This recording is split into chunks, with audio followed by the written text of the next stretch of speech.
Hi, today you'll be learning the very first chapter called A Wrong Man in the Workers' Paradise, which is written by Rabindranath Tagore, a Nobel Prize winner for his collection of poems called Gitanjali. He's also written our national anthem.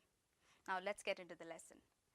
As the title suggests, this lesson is about a man who was wrongly placed in the workers' paradise. Now, why did they give him the title A Wrong Man? And who's this man? Let's find out. He was with the thought that any activity or work done should make you feel happy or please the senses, irrespective of whether it holds a value or usefulness. Having this thought in his mind, he wasted all his time painting different sculptures, which was of no use. Even after persistently being nagged by people for his useless work, he still continued to do the same. Just like students who rarely study but still pass their exam. Likewise, this man who did nothing useful on the earth had reached heaven after his death. How was this possible? There is a record of everything you do on the earth as well as on heaven. Now, he didn't do anything useful on the earth. So the God's messenger sent him or landed him on the workers' paradise. What's this workers' paradise all about over the heaven? Let's find out. In this paradise, men, women, and even non-living things did every work without taking rest. And when asked, men said, "Oh God, we don't have a moment to spare." And the woman whispers, "Keep moving, we don't have time." And together with happiness they said, "Time is very precious. We have hands full of work to do, and every minute has to be utilized."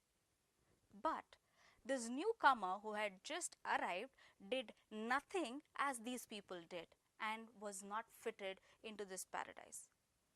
Then what did he do going over there? Let's see. So the man immediately replies, "I have been waiting to take work from your hands." The girl with a shock asks, "What kind of work?" And now he asks, "Can you spare me one of your picture, the one that you can?" So she asks him back, "Is it to take water from the stream?" He says, "No, to draw pictures on it."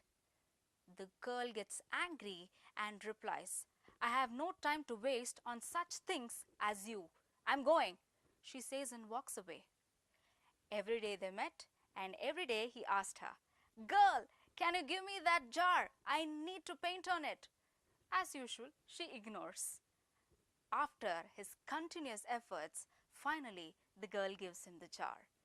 Once the painting is completed, he handovers or gives the jar to the girl. The girl held the jar in her hand and sees the lines and the colors painted on the jar.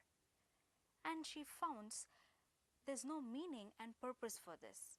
She goes to the man and asks, "What does these lines and colors mean? And what is their purpose?" The man laughs and replies, "There is no meaning and purpose for all the painting." The girl gets confused with the answer and the jar and the painting which is there on that, and she walks away. The entire night she sees the jar again and again and tries to understand what is this painting on the jar all about. The girl is attracted towards the painting that is there on the jar. Next day, her hurrying feet were slowed down because something was running in her mind which was thoughtful. She goes straight to the man and asks him, "What do you want from me?" And he replies, "Some more work from your hands?" And the girl says, "What kind of work do you want?" And the man asks, "Let me make some colored ribbons for you. Is it okay?" And she takes the colored ribbons and goes away. From the next day, she spends a lot of time wearing those ribbons, and her task gets delayed and unfinished. Work in the paradise had begun to suffer, as many people were influenced by this artist and his sculptures. Such scenario had never happened before. People who were all active now had been wasting their time doing all the useless work. Listening to this, the elders of the paradise were frightened and called everyone for a meeting. And there, Even the God's messenger who had bought this man had arrived, and this person confessed it in front of the elders, stating that it is a wrong man whom he had bought from the earth, because of whom all this is happening. The elders immediately called the artist and said, "This is not the place for you. You must leave." The artist, with a relief, gathers all his brushes and colors and prepares himself to leave. While he is leaving, he hears a voice which said, "Hey, wait a moment, I shall come with you." And this voice was of the same girl whom he had given the ribbon and also painted that jar. All the people, including the elders, were surprised at it, because till then there was no meaning, purpose, and time for feeling. All that was important was their work. So, what is the lesson trying to tell us?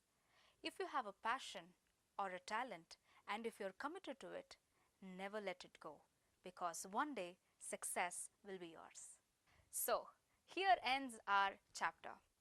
Hope you all enjoyed. So, I'm going to meet you in the next chapter.